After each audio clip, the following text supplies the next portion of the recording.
Hello, मेरा नाम doctor Sudhir Gupta है। मैं कैलाश हॉस्पिटल नोएडा में कंसल्टेंट हूँ। मैं रेस्पिरेटरी डिपार्टमेंट देखता हूँ। आज मैं डेली नॉलेज ट्रैक के माध्यम से आपको ये बताऊँगा कि कोरोना के साथ कैसे रहना है। जैसा कि आप सभी अवगत हैं, WHO ने बोला कि शायद कोरोना कभी ना जाए और हमें इसके साथ ही रहना पड़े। अभी तक भारत सरकार ने जो कदम उठाए हैं, लॉकडाउन किया है और उससे हम केसेस कम करने में सफल रहे हैं। कम का मतलब ये नहीं है कि उसके नंबर कम हो गए हैं। कम का मतलब है कि उसकी जो गति थी, उसके केस बढ़ने की संख्या थी, वो काफ़ी हद तक हम कंट्रोल कर पाए हैं और अभी उस गति से ही बढ़ रहे हैं जिस गति से हम इनको संभाल सकते हैं। लेकिन हमेशा ऐसा नहीं रहेगा और WHO के बात पर अगर विश्वास करें तो हमें कोरोना के साथ रहना ही पड़ेगा। ये लंबे समय तक चलेगा। ये अपने आप में दिमाग में एक तनाव पैदा करता है और सबसे ज़रूरी चीज़ ये है कि हम इससे मुक्ति कैसे पाएँ, इसके साथ रहना कैसे सीखें। हमें ये समझना होगा कि इसके साथ रहने के लिए हमें क्या क्या उपाय करने होंगे।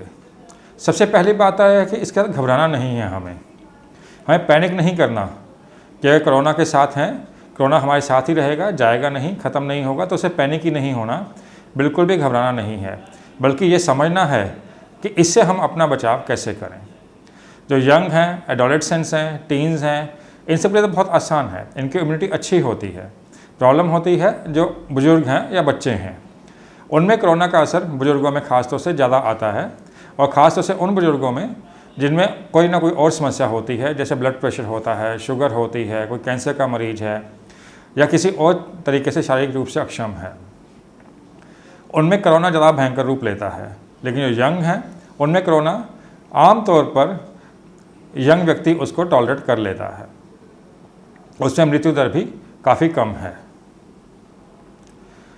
इससे बचने के लिए इसके साथ जो सावधानी रखनी है, उसमें 5 मेन पॉइंट्स हैं।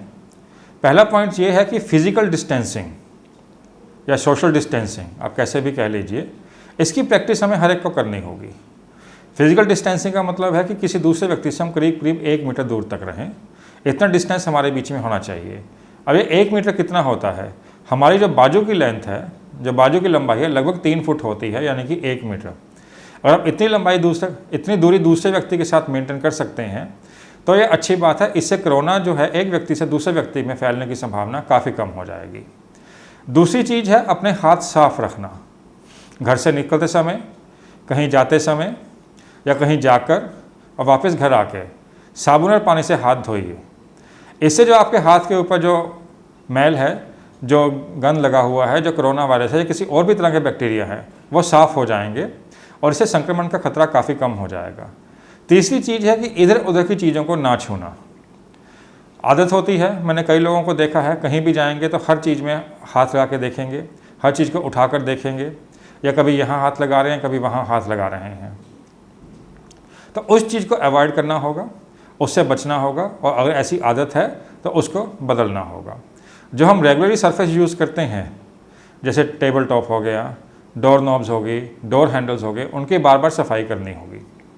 उनको एक गीले कपड़े से पोंछ सकते हैं, सिंपल डिटर्जेंट से पोंछ सकते हैं, जिससे कि उसके ऊपर जो अगर वायरस है तो वो ख़त्म हो जाएगा। और एक इम्पॉर्टेंट चीज़ है अपने चेहरे को ना छूना। एक व्यक्ति आमतौर पर 1 घंटे में लगभग 16 से 20 बार अपने चेहरे को छूता है। ये नोइंगली या अननोइंगली, ऐसा अनोइंगली कोई नहीं छूता, अननोइंगली ऐसा करीब करीब 16 से 20 बार 1 घंटे में अपने चेहरे को छूता है। और इसके लिए ये आदत बदलनी होगी। हमें ध्यान रखना होगा कि हम गंदे हाथों से अपने चेहरे को ना छुएं। किसी वर्क प्लेस पर हैं, बाज़ार में हैं या कुछ भी है, चेहरे पर इरिटेशन हो रही है तो उस चीज़ से बचें। और एक इम्पॉर्टेंट चीज़ है मास्क पहनना। यदि हम भीड़ वाली जगह पर जा रहे हैं या हमें लगता है कि वहाँ पर हम ऐसी जगह जा रहे हैं जहाँ पर व्यक्तियों की बीमार होने की संभावना काफ़ी है, या हम श्योर नहीं हैं कि वहाँ पे हेल्दी होंगे नहीं होंगे, अदरवाइज़ आल्सो ये बेहतर है कि हम मास्क पहन के रखें। और ये मास्क पहनना उसके लिए ज़्यादा ज़रूरी है जो व्यक्ति बीमार है, ताकि वो छींकता है, खांसता है या बात करता है, ज़ोर से हंसता है, तो उसके ड्रॉपलेट्स वातावरण में ना फैलें और सामने वाले को संक्रमण ना हो। साथ ही साथ जिस व्यक्ति ने मास्क पहना है उस तक ड्रॉपलेट्स पहुँचने का खतरा काफ़ी कम हो जाएगा, उसे संक्रमण की संभावना काफ़ी कम हो जाएगी। ये तो है सावधानी बरतनी। लेकिन हमें इसके साथ साथ अपने को फिज़िकली फिट भी करना है, ताकि बाई चांस अगर कोरोना हमारे तक पहुंच भी गया तो हम उससे उतने तरीके से लड़ सकें, अच्छे तरीके से लड़ सकें। इसके लिए हमें फिजिकली और मेंटली दोनों तरीके से फिट रहना होगा। फिजिकली फिट रहने के लिए अच्छा है कि हम फिजिकल एक्टिविटी मेंटेन करें। अब फिजिकल एक्टिविटी कितनी होती है, यह हर उम्र का अलग अलग पैमाना होता है। कोई 1 साल का बच्चा है, इन्फेंट है, तो उसको दिन में कई बार घंटे तक फिजिकली एक्टिव रहना होता है। 5 से 8 साल तक के बच्चे को या 10 साल से नीचे के व्यक्ति को जितना हो सके उतना फिजिकल एक्टिविटी चाहिए। और यही कोई टीनेज है, उसको करीब करीब रोज़ 1 घंटा फिजिकल एक्टिविटी में एंगेज होना होता है। कोई एडल्ट है तो उसको 1 सप्ताह में 150 घंटे तक फिजिकल एक्टिविटी करनी होती है। और जब उससे बुजुर्ग हैं और वो भी जितनी फिजिकल एक्टिविटी कर सकें उतना अच्छा है। फिजिकल एक्टिविटी करने से ना सिर्फ ब्लड सप्लाई बढ़ती है, सुचारू रहती है, अपितु इम्यून सिस्टम भी अच्छा काम करता है। ब्लड सर्कुलेशन हर अंग तक जाता है और मसल्स भी हमारे हृष्ट पुष्ट रहते हैं। फिजिकल एक्टिविटी स्टेमिना बढ़ाने के लिए और वेट ट्रेनिंग एक्सरसाइज दोनों ही तरह की होनी चाहिए। फिजिकल एक्टिविटी में ऐसा नहीं है कि हमें जॉगिंग करनी है, हमें रनिंग करनी है, जिम जाना है या वेट लिफ्टिंग करनी है। हर तरह की एक्टिविटी, जैसे घर के काम करना, बाजार जाना, गार्डनिंग करनी, कुछ भी काम करना, वो फिजिकल एक्टिविटी में आता है।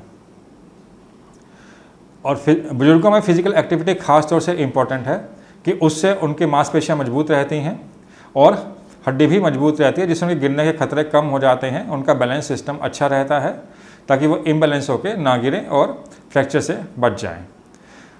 अब जब कोरोना के साथ रहना ही है तो घर में बंद होकर तो नहीं रह सकते। हमें बाज़ार भी जाना होगा, हमें इधर उधर भी जाना होगा, ऑफिस भी जाना होगा, सब जगह जाना होगा। अब बाज़ार जाते समय अक्सर ये दिक्कत होती है कि भाई अब कपड़ों का क्या करें। हम तो वहाँ गए थे, कहीं कपड़ों के ऊपर कोरोना तो नहीं लग गया, कहीं मैं जूतों के साथ कोरोना तो नहीं लग गया, कहीं घर तो नहीं आ गया। इस चीज़ के लिए आपको ये समझना होगा कि कोरोना कौन से सरफेस पे कितनी देर रहता है। जैसे कोई कॉपर सरफेस है, उस पर कोरोना 3 से 4 घंटे तक जिंदा रहता है। लेकिन अगर यही स्टील या प्लास्टिक है, उस पर लंबे समय तक जिंदा रह सकता है, आमतौर पर 2 से 3 दिन तक। कपड़ों को लेकर ऐसी कोई स्टडी नहीं की गई है, लेकिन जो स्टडीज़ हमारे पास हैं उससे यही होता है कि जैसे ही वातावरण ड्राई होता है, जैसे ही सूखता है, वैसे ही कोरोना वायरस इनएक्टिव हो जाता है। तो यानी कि कपड़ों से हमें कोरोना होने के चांसेस बहुत कम हैं। और दूसरी बात यह है कि अगर हम बाज़ार जाते हैं तो वहाँ के संक्रमण इतना ज़्यादा नहीं होता, वहाँ पे मुश्किल से ही कोई व्यक्ति हमें संक्रमित मिले। और वह छींकता है, खांसता है, तो उससे कोरोना के माइक्रो ड्रॉपलेट्स दूर हवा में रह सकते हैं, लेकिन एरोडायनामिक फोर्सेस की वजह से वह आपके कपड़ों पर हो सकता है लैंड ना ही करें। इंपॉर्टेंट चीज़ ये है कि आप कहाँ गए थे। यदि आप हॉस्पिटल गए थे या किसी बीमार आदमी से मिलने गए थे, तब डेफिनेटली इस बात की संभावना बढ़ जाती है कि आपके कपड़ों के ऊपर कुछ कीटाणु या जीवाणु, बैक्टीरिया या वायरस कुछ हो सकते हैं। ऐसे में ऐसा नहीं है कि हम कपड़ों को डिस्कार्ड कर देंगे। घर आइए, कपड़े बदलिए और इसको लॉन्ड्री बास्केट में रख दीजिए। कपड़ों को झाड़िए मत, इनको उल्टा सीधा करने की कोशिश मत कीजिए। झाड़ने से अगर बाई चांस कपड़ों के ऊपर कुछ लगा हुआ है तो वो आप सारे घर में फैला देंगे। ऐसे ही जूते हैं, जूतों के ऊपर भी कुछ बैक्टीरिया, वायरस, मिट्टी हो सकती है। बेस्ट तो यही होगा कि अब हम अपने घर को शू फ्री घर बना सकें, यानी घर के अंदर जूता लाना मना है, लेकिन ये हर घर में शायद हो सकता है संभव ना हो। जहाँ संभव हो सकता है अपने जूते बाहर रखिए, घर की चप्पल अलग रखिए और उसी को यूज़ कीजिए। जूतों को नियमित रूप से साफ़ करते रहें जैसे रूटीन में करते हैं, इसके अलावा कुछ एक्स्ट्रा करने की ज़रूरत नहीं है। अब ये तो हुआ कि हम बाज़ार जा रहे हैं, लेकिन बाज़ार जाएंगे तो कुछ खाने पीने का मन भी करेगा। स्ट्रीट फूड भी होते हैं जो बहुत ललचाते हैं हमें, और साथ ही साथ वहाँ पर भीड़ भी बहुत होती है। स्ट्रीट फूड खाने में कोई दिक्कत नहीं है, स्ट्रीट फूड आप ले सकते हैं, बशर्ते कि वो एक हाइजेनिक हो, एक अच्छी जगह से हो, वहाँ पे भीड़ ना हो। जितनी भीड़ होगी उतने ही संक्रमण के चांसेस बढ़ जाएंगे, इन्फेक्शन के चांसेस बढ़ जाएंगे। यदि कहीं भीड़ है तो अपनी बारी का इंतज़ार करें, सोशल डिस्टेंसिंग को मेंटेन करें और ये भी देखें कि वो कितना हाइजेनिक है। मास्क लगा के रखें वहाँ पर और खाना खाते समय ही मास्क उतारें। साथ ही साथ अपने साथ सैनिटाइज़र रखें। अगर वहाँ पर हाथ धोने की सुविधा है तो बहुत अच्छी बात है, हाथ धोने की सुविधा नहीं है तो सैनिटाइज़र रखें। सैनिटाइज़र को यूज़ करें, खाने से पहले खास तौर से सैनिटाइज़र को यूज़ करना है और साफ़ हाथों से ही खाना खाएं। लेकिन अगर आपके हाथ गंदे हैं, डट्टी हैं, ग्रीस लगी है, मिट्टी लगी है, तो वहाँ सैनिटाइज़र काम नहीं करता। तो वहाँ पे आपको हाथ अनिवार्य रूप से हाथ धोने ही पड़ेंगे और हाथ धोकर ही आप हाथ साफ़ कर सकते हैं, उसके बाद सैनिटाइज़र यूज़ कर सकते हैं। स्ट्रीट फूड खाने में डर लगता है, बाहर जाते हैं बहुत भीड़ होती है, पता नहीं वो हाइजेनिक है नहीं है, तो हम लोग ऑनलाइन फूड ऑर्डर कर लेते हैं। ऑनलाइन फूड ऑर्डर करने में भी कोई दिक्कत नहीं है। फूड पैकेट्स में कोई समस्या नहीं है। अभी तक WHO की ओर से ऐसा वक्तव्य नहीं आया और अभी तक WHO ने इसकी पुष्टि नहीं की कि खाने से कोरोना हो सकता है। WHO के अनुसार खाने की चीज़ों से कोरोना फैलने की संभावना नहीं है। उससे अभी तक कोई केस नहीं आया कि खाने की चीज़ों से कोरोना फैले। इसलिए खाने पीने में आपको कोई दिक्कत नहीं है, आप आराम से खा सकते हैं। बाहर से फूड पैकेट आता है, आमतौर पर कार्डबोर्ड का होता है और आजकल तो नॉन कॉन्टैक्ट डिलीवरी का भी सिस्टम चल रहा है, जिसकी वजह से कोरोना होने की संभावना काफ़ी कम हो जाती है। अब ये तो बातें थी फिजिकली हेल्दी रहने की, लेकिन अब मेंटली हेल्दी रहना भी उतना ही ज़रूरी है। घर में बैठे बैठे एक ही कमरे में पड़े, एक ही लोग के साथ पड़े, तंग आ जाते हैं और अक्सर चिड़चिड़ाहट होती है। तो सबसे इम्पोर्टेंट चीज़ इसमें यह है कि कोरोना की ओवरडोज से बचें। सारा दिन कोरोना की न्यूज़ ना देखते रहें, सारा दिन उसको एनालाइज ना करते रहें। सारा दिन कोरोना की न्यूज़ देखेंगे, एनालाइज करते रहेंगे, मन ही मन उधेड़-बुन करते रहेंगे, तो इसमें डिप्रेशन में जाने की पूरी संभावना रहती है। तो ऐसा मत कीजिए। दिन में एक ही बार या मैक्सिमम 2 बार 3 बार, जो भी आपका निश्चित समय है, उसमें कोरोना के बारे में अपडेट देखिए और ये इसकी जानकारी जुटाने की कोशिश कीजिए, लेकिन वो सिर्फ ट्रस्टेड सोर्सेज के साथ ही। ऐसा नहीं कि आप किसी भी वेबसाइट पर चले गए, व्हाट्सएप पे जो भी ज्ञान आ रहा है और जो कुछ भी हो रहा है आप सब पे विश्वास कर रहे हैं। ट्रस्टेड सोर्सेज से ही आप जानकारी लीजिए। जैसे WHO है, भारत सरकार की ministry of health and family welfare के द्वारा बुलेटिन जारी होता है, तो इन चीज़ों पे आप विश्वास कीजिए और जो भी जानकारी आपके पास है उसको अपने दोस्तों के साथ, मित्रों के साथ साझा करें, उनके शेयर करें, उसको समझने की कोशिश करें। और इसके अलावा जो भी आपके मन में आ रहा है, घर में बैठे बैठे बहुत सारे सवाल आते हैं, बहुत सारी नेगेटिव फीलिंग्स आती हैं, अपने आप को सोशली कनेक्टेड रखिए, ट्रस्टेड लोगों के साथ सोशली कनेक्टेड रखिए। ऐसा नहीं है कि ऑनलाइन आप किसी के साथ भी बात कर रहे हैं, उससे एक्सप्लॉयटेशन हो सकती है। तो उस चीज़ से बचने के लिए केवल सोशली एक्सेप्टेबल लोगों के साथ और ट्रस्टेड लोगों के साथ ही आप सोशल कॉन्टैक्ट बनाइए।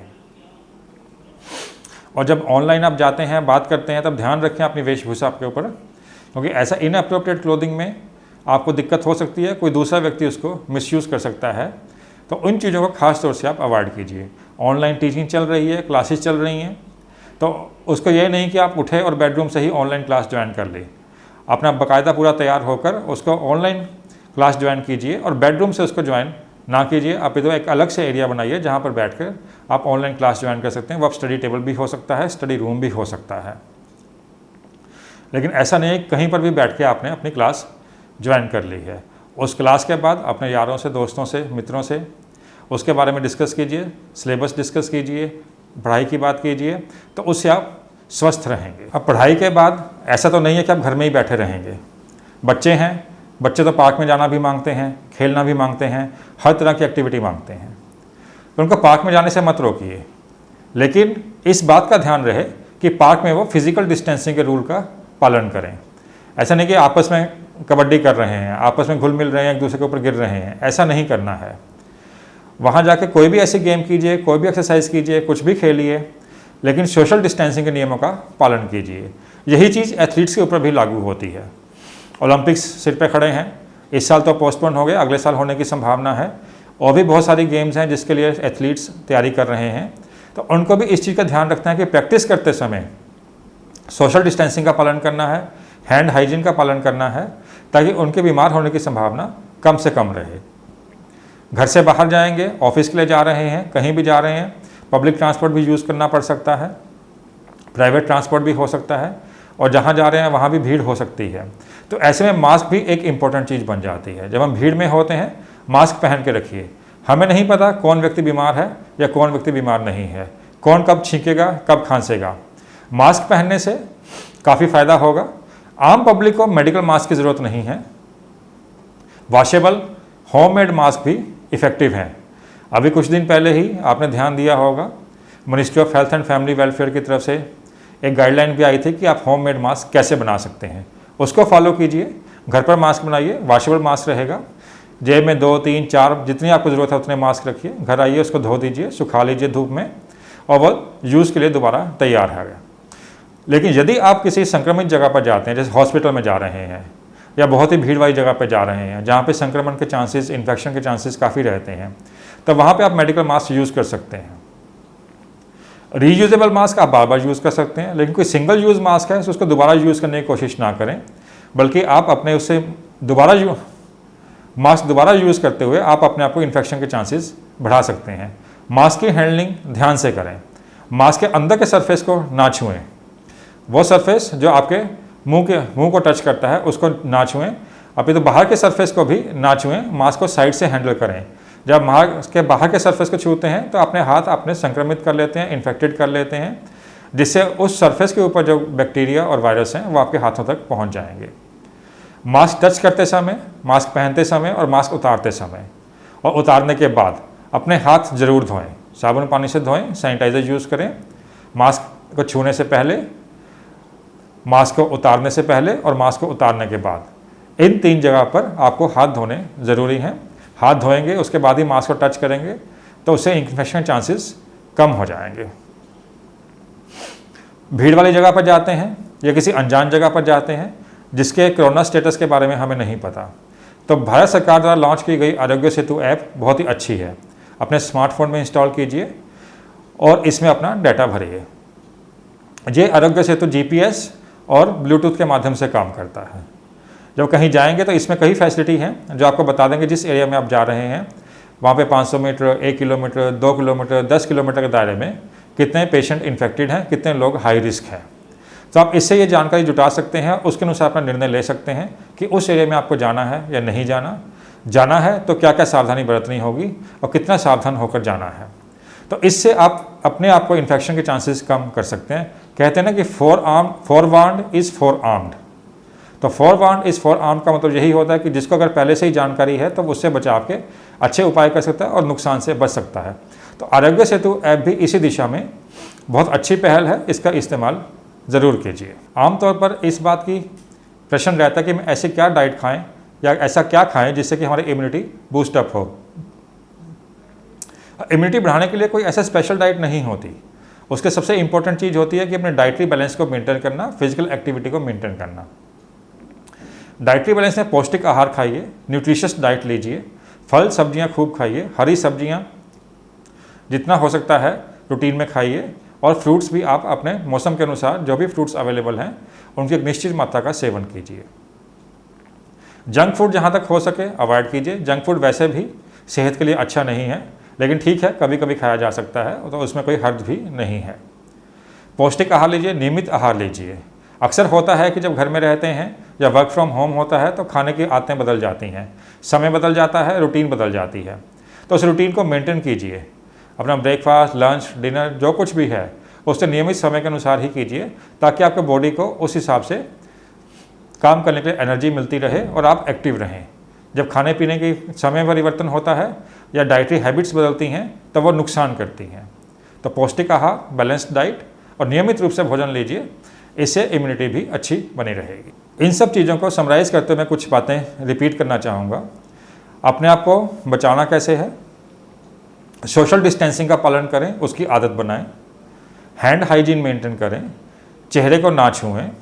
हाथ साफ रखें। जो फ्रीक्वेंटली यूज सरफेस हैं उनको डिसइंफेक्ट करते रहें। फिजिकल एक्टिविटी रखिए। मेंटली हेल्दी रहिए और आरोग्य सेतु ऐप का यूज़ कीजिए। पब्लिक को इस बात का अवेयर करने के लिए कि कोरोना के साथ कैसा रहना है, मैं दिल्ली नॉलेज ट्रैक का धन्यवाद करता हूँ।